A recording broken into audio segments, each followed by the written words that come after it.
This is the feeding routine for kittens that I foster. These are 10-week-old kittens that I am preparing food for right now. So we free feed kibble.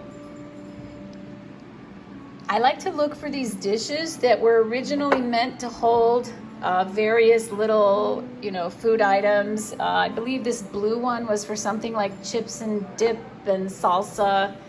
It had 3 little bowls that went on it, but I look for this sort of elongated tray design when I have litters, and then they can all just line up and feed like little piggies at a trough. These are fantastic, and I find them mostly at like Home Goods and TJ Maxx stores.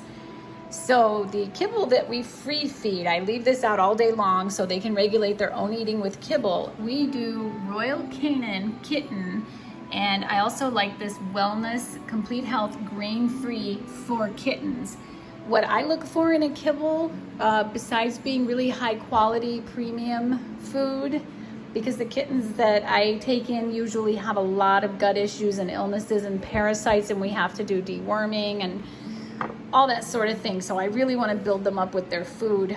I look for really calorie dense food. So these two are 2 of the most calorie dense kibbles there are. And kibble always has more calories than canned food.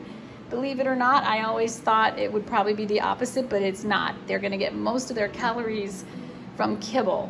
And these 2 kibbles have the most calories. So when I have a kitten who is failure to thrive or just got dewormed or had a lot of gut problems and needs to gain weight, that's why I choose these 2.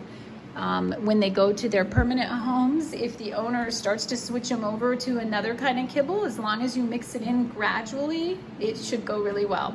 So I mix the 2, half and half, free feed the kibble, that's water beside the kibble. Twice a day, I give them canned food, and that's also Royal Canin. I do the mother and baby cat. It's a really soft mousse-like texture.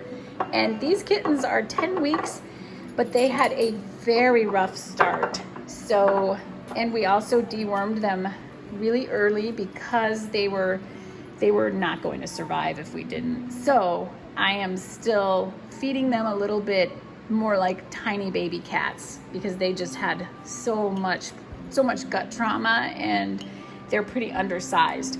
So this is probably about, I would say, a tablespoon and a half for each kitten. There are 4 of them. I make 4 piles, and then I add the KMR, the kitten milk, and I pretty much fill up the dish.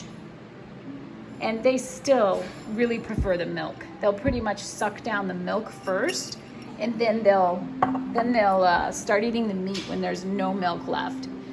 And this is the KMR. It's just the normal kitten milk replacer. There is a second stage version, which they love too, which is fine, whichever one.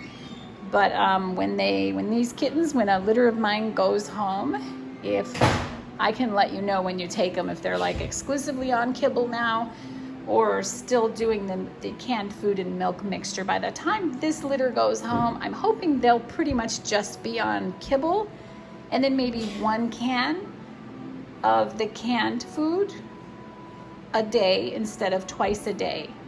So at 10 weeks, they might already be on just the kibble and maybe some canned food once a day, except for all the issues this particular litter had. So maybe by the time they actually go home, but that's the goal, to get them more on kibble and just a little canned food.